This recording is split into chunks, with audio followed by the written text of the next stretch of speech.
लालू यादव ई कहानी खा कहत कि हज में मुसलमान के हज कर देवे के नहीं जाए के चाहिए। इके कही लालू यादव नहीं कही। हाँ, कि सिर्फ सनातन के ऊपर ही एक टिप्पणी कर देना और सनातन के लोगों को बदनाम करना, ये लालू यादव और उनके परिवार की जो फितरत है। और लालू यादव वो हैं जो चारा से लेकर के चावल तक इन्होंने नहीं छोड़ा है प्रदेश में। वो इस तरह की टिप्पणी अगर इस सनातन धर्म के ऊपर कहते हैं, न तो इनका मानसिक स्थिति ठीक है, फिर इनको कहीं ना कहीं जा करके अच्छे अस्पताल में इलाज कराने की आवश्यकता है। एक ऐसी सरकार, एक ऐसा मुख्यमंत्री जो सनातन धर्म को दिव्य और भव्य महाकुंभ बना करके, बताइए दुनिया में कोई भी धर्म का ऐसा कोई समागम हो जहाँ पे 50 करोड़ लोग आकर के एक जगह इकट्ठा होकर शांतिपूर्ण तरीके से अपना जो आस्था है उसकी डुबकी लगा करके अपने आराध्य देव को मैंने आराधना करते हूँ।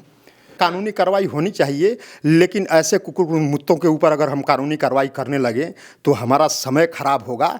इनकी जगह जनता इनको दिखाएगी। और जहाँ तक इन्होंने कुंभ के ऊपर कहा है, सब घबराए हुए हैं, ये देख रहे हैं कि हमार जमीन जोन बातों के खिसक गई, अब हम ना आए 2025 में यही ये करे खुलाहट में करा अलावा कुछ नहीं है। डंके की चोट पे पूरे भारत में जितने भी राज्य हैं, एक ही मुख्यमंत्री जिसको मैं भी बहुत पसंद करता हूं, योगी आदित्यनाथ जी हैं। बिहार से आप आते हैं और बिहार के पूर्व मुख्यमंत्री लालू यादव जी ने जो बयान दिया, किस तरीके से देखते हैं? उन्होंने कहा कुंभ जो है ये फालतू की चीज है, उन्होंने ऐसा कहा। उसके बाद लोगों में गुस्सा है कि ऐसा क्यों कह रहे हैं? देखिए, लालू जी का ये जो बयान है ये कोई नई बात नहीं है। लालू जी वो हैं जो सावन में भी उनका पूरा परिवार जो है वो मटन खाता है, चिकन खाता है, और उसकी वीडियो बनाकर पूरे प्रदेश के अंदर में, पूरे देश में उसको दिखाया जाता है। उनका एक मंत्री जो है माता सरस्वती के ऊपर अभद्र टिप्पणी करता है। उनका एक प्रदेश अध्यक्ष जो है, जिसका जो प्रदेश अध्यक्ष हैं जगतानंद सिंह, वो कहते हैं कि जो राम जन्मभूमि जो बन रहा है उसकी जगह पे कोई और चीज़ बननी चाहिए। इसी तरह के इनके अनाप शनाप बयान सनातन धर्म को लेकर आते हैं, कहते हैं, लेकिन वो हज के ऊपर टिप्पणी नहीं करते। लालू यादव ई कहानी खा कहत कि हज में मुसलमान के हज कर देवे के नहीं जाए के चाहिए।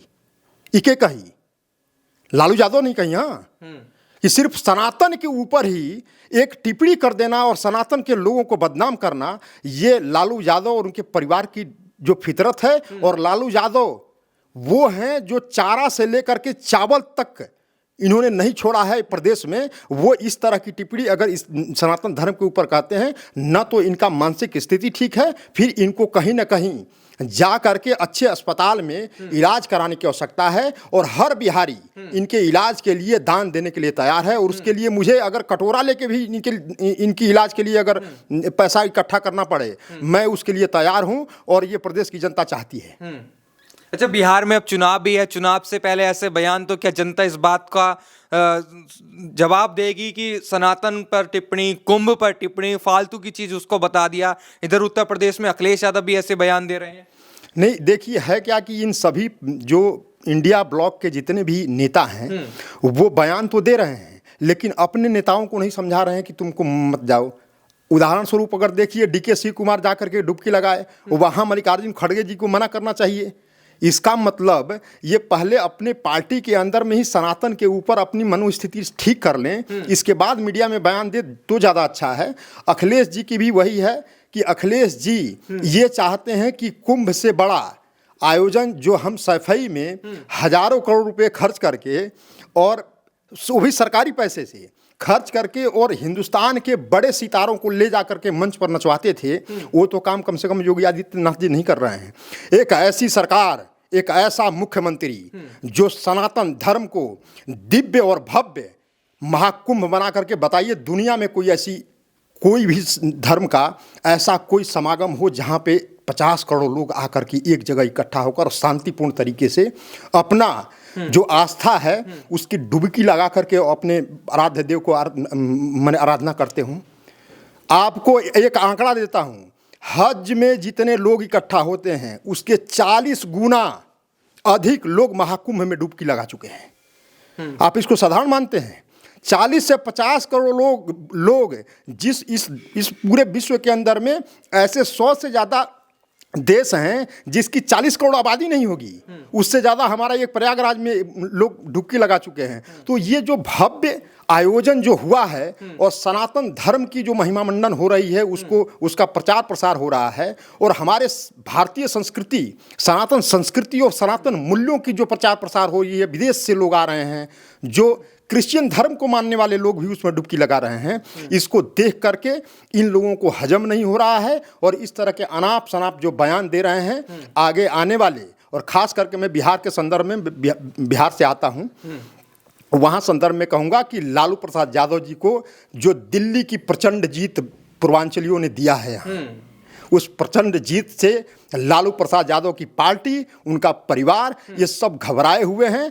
ये देख रहे हैं कि हमार जमीन जौन बातों के खिसक गई, अब हम ना आए 2025 में, यही ये करे बखलाहट में करा अलावा कुछ नहीं है। अच्छा, ये बताइए, सपा के एक सांसद है, उन्होंने एक बयान दिया कि जिस तरीके से भीड़ कुंभ में जा रही है, उस हिसाब से तो लगता है कि स्वर्ग में हाउसफुल हो गया है। तो इस विवादित बयान के बारे में क्या कहेंगे? क्या ऐसी कोई कानूनी कार्रवाई होनी चाहिए? आप वकील भी हैं, नेता भी हैं, तो क्या समझ आता है आपको? देखिए, इसके कानूनी पहलू हैं, कानूनी कार्रवाई होनी चाहिए, लेकिन ऐसे कुकुर मुत्तों के ऊपर अगर हम कानूनी कार्रवाई करने लगे तो हमारा समय खराब होगा। इनकी जगह जनता इनको दिखाएगी। और जहाँ तक इन्होंने कुंभ के ऊपर कहा है, तो अफजाल अंसारी ने ये बात कही है, उसको कहने का कोई अधिकार नहीं है। और ये बात कम से कम महाकुंभ में लगाने के लोग डुबकी लगाने जा रहे हैं, वहाँ दुनिया की मानव कल्याण की बात करने वाले लोग हैं, 72 हुरों वाले लोग नहीं हैं। कि मौलाना मौलवी के ऊपर क्यों नहीं कहते? क्योंकि कहते हैं कि यहाँ तुम्हें जन्नत मिलेगी जब यहाँ जिहाद करोगे। जिहाद के ऊपर क्यों नहीं बोलते? उनको क्या मक्का मदीना में जाकर के उनको स्वर्ग मिलता है? नहीं मिलता ना। उसके ऊपर टिप्पणी करें। जिस धर्म से आते हैं, जिस पंथ संप्रदाय को मानते हैं, उस संप्रदाय के ऊपर वो टिप्पणी करें। हमारे सनातन धर्म को समझने के लिए उनको अपनी बौद्धिक क्षमता बढ़ानी पड़ेगी। उतनी क्षमता इन लोगों के पास नहीं है। इसीलिए वो सनातन के ऊपर जब इस तरह की बयान करेंगे तो इनके ऊपर कानूनी कार्रवाई तो होगी। उसके अलावा जनता के जो न्यायालय में सबसे बड़ी कार्रवाई होती है, उसका कार्रवाई हमने मिल्कीपुर में, जो अयोध्या की मिल्कीपुर की सीट हमने प्रचंड बहुमत से जीत करके उनकी कार्रवाई वहीं दे दी जनता ने। इसलिए इसके अलावा ये तो जनता आएगी, आने वाले जितने भी चुनाव हैं उसमें जनता इनको सबक सिखाएगी। और जनता इतनी सबक सिखाएगी कि इनको 72 हुरे यही इसी धरती पे मिल जाएगी अफजल जी को। इसीलिए आप चिंता ना करें, इनके बातों को विशेष ध्यान हम नहीं देते। अखिलेश यादव तो कह रहे हैं कि इस चुनाव में तो कर ली, एक सीट थी, इसमें तो 420 कर ली, लेकिन जो आने वाला ये 2027 का चुनाव है, इसमें 420 नहीं कर पाएंगे। 2027 और 2032 दोनों योगी आदित्यनाथ बाबा की जो प्रचंड बहुमत वाली सरकार बनेगी। अगले 50 साल तक उत्तर प्रदेश में अखिलेश यादव जी सपना देखना भूल जाएं। अभी तो इनको कुछ सीट मिल भी गई है। आगे आने वाले 2027 का जो इलेक्शन होगा, ये अपने कुनबे तक सिमट कर रह जाएंगे। ये मैं दावे के साथ आपको कह सकता हूं और ये विश्वास दिलाता हूं कि 2027 में योगी आदित्यनाथ जी के नेतृत्व में जो सरकार बनेगी और जो चुनाव होगा, उसमें इनका कुनबा से अधिक 5 से 10 सीट से अधिक जो इनका कुनबा है, जो यादव कुनबा, उससे अधिक इनको सीट नहीं मिलने वाली है। ये घबराएं नहीं, दूध का दूध पानी का पानी हो जाएगा आगे। लेकिन बिहार में तेजस्वी यादव कह रहे हैं कि इस बार हमारे पास रोजगार जो दिया उसका हमें जो है फल मिलने वाला है, जनता हमारे साथ है। मैं रोजगार दिया था ना, 1990 से लेकर के 2005 तक इन्होंने अपहरण का जो रोजगार दिया बिहार को। 1990 से लेकर 2005 तक इन्होंने जो है फिरौती का, अपहरण का, बलात्कार का दिया, जो 5000 के लगभग बलात्कार हुए। हाँ, इन्होंने रोजगार दिया था। उस समय मुख्यमंत्री, ये ऑन रिकॉर्ड है, आप इसको चेक कर सकते हैं, उस समय 90 के दशक में जो मुख्यमंत्री का आवास था वो क्राइम का अड्डा बन गया था। ये बात मैं नहीं कह रहा। लालू प्रसाद यादव जी के जो एक साले हैं सुभाष यादव, उन्होंने ये बात कही थी। उस समय 90 के दशक में आप देखते थे कि लालू प्रसाद यादव जी के घर में एक उनकी बिटिया की शादी होती है और उस शादी में शोरूम से अनधिक तरीके से गाड़ियां वहां से जबरदस्ती निकाल करके और उस शादी का समारोह मनाया जाता है। वो रोजगार उस समय लालू प्रसाद यादव जी देते थे। अपहरण का रोजगार था, जो 32,000 से ज़्यादा हुए, 5,000 बलात्कार का रोजगार था, वहाँ पे जो माफिया राज चलता था, जंगल राज का रोजगार था, इसके अलावा कोई रोजगार नहीं दे सकते, और चारा घोटाला का रोजगार था। और मैं बता दूं 1952 से लेकर के और आज तक के इतिहास में जो बिहार का बजट है कभी भी माइनस में नहीं रहा है। लालू प्रसाद यादव जी ने जब घोटाला किया चारा घोटाला में, बिहार का जो राजकोष था वो नेगेटिव में चला गया था। तो ये क्या बताएंगे, ये न तो महिलाओं की इज्जत करते हैं, न नौजवानों की इज्जत करते हैं। नौजवान आज जो दंश बिहार के नाम पे, और बिहारी एक गाली बन चुका है बाहर के प्रदेशों में, वहाँ का जो नौजवान है, चाहे वो बुद्धि का पलायन हो, चाहे वो श्रम का पलायन हो, वो बिहार में पलायन का अगर कोई जननी है, पलायन करना किसी ने मजबूर किया है लोगों को, तो वो लालू प्रसाद यादव जी का जंगल राज था, जिसमें बिहार पलायन करके बाहर के प्रदेशों में, वो पंजाब, दिल्ली, हरियाणा, आपका महाराष्ट्र, गोवा, यहाँ पर बिहार के नौजवानों को, युवाओं को वहाँ पे रोजगार के लिए मजबूर करना पड़ा, और प्रदेश छोड़ करके जीवन यापन के लिए बाहर के प्रदेशों में पलायन होकर जाना पड़ा। ये पलायन के लिए जरूर जाने जाएंगे, रोजगार तो इनके जिंदगी में नहीं है, क्योंकि तेजस्वी क्या रोजगार देंगे?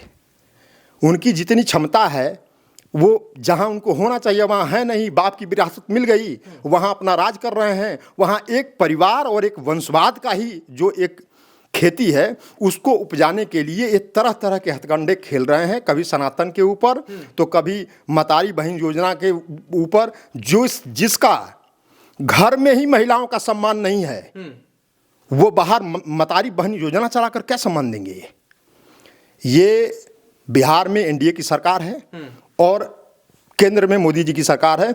एनडीए की सरकार है, डबल इंजन की सरकार में जितना विकास और जो एक बिहार का योगदान इस पूरे देश के अंदर में जो आर्थिक रूप से हो रहा है वो बहुत अद्वितीय है, और लोगों का जीवन यापन जो बिहार के अंदर में एनडीए सरकार दे रही है बहुत सरल हो गया है। इससे ये घबराए हुए हैं कि 2025 में हमारी कोई सीट नहीं आने वाली, इसलिए तरह के एलिगेशन लगा रहे हैं। इस एलिगेशन का जवाब आने वाले दिनों में जनता इनको सबक सिखाएगी, और ये भी आप देखिएगा जो हम 2025 में 225 सीट जीत करके प्रचंड बहुमत से एनडीए की सरकार बनाएंगे। इसीलिए कुछ लोग कहते हैं, अखिलेश यादव जी के समर्थक, कि योगी जी अखिलेश यादव जी से डरते हैं। अब ये तो कौन डरता है आपके सामने है, कौन भागता है वो आपके सामने है। वो डरता है जो अनाप शनाप बकता है, करने वाला कभी डरता नहीं है। डंके की चोट पे पूरे भारत में जितने भी राज्य हैं, एक ही मुख्यमंत्री जिसको मैं भी बहुत पसंद करता हूं, योगी आदित्यनाथ जी हैं, जो डंके की चोट पे सब जितने भी चिल्लाते हैं वो चिल्लाते रह जाएं, लेकिन उनको जिस चीज़ के लिए जनता ने प्रचंड बहुमत दिया है वो जनता के आकांक्षाओं को, उनके महत्वाकांक्षाओं को पूरी करने के लिए योगी आदित्यनाथ जी लगातार काम करते हैं। वो किसी से डरने वाले नहीं हैं। योगी जी शेर हैं, वो शेर किसी से नहीं डरता है, वो दहाड़ता है जहाँ जाता है, वो अपनी राह खुद बनाता है। इसीलिए ये गीदड़ क्या बताएंगे, गीदड़ शेर बनने की कोशिश कर रहे हैं, इससे ज़्यादा मैं क्या कहूँगा। ये जितने भी लोग हैं, गीदड़ किसको कह रहे हैं आप? जब जिसको आप समझे, जो लोग कह रहे हैं कि हम डरते नहीं हैं, वो गीदड़ तो वही है। बार बार ये कहते हैं हम डरते नहीं है। भैया तुम्हें डरा कौन रहा है? तुम भी इस देश के नागरिक हो, जो सुविधाएं मिल रही है सबको, तुम भी उसका लाभ लो।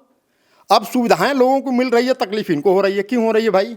जनता से चुनी हुई सरकार है, संविधान सम्मत है। जब संविधान सम्मत जनता ने वोट जिसके लिए दिया है और उसके लिए अगर कार्रवाई हो रही है तो हर कार्रवाई में हिंदू मुसलमान करना।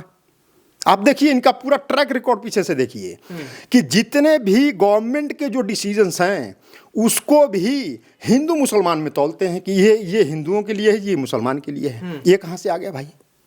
जो चीज़ अच्छा है और बुरा है वो उसके तर्ज पे काम हो रहा है। जो अच्छा है उसकी बड़ाई कर दो, जो बुरा है उसकी बुराई करो।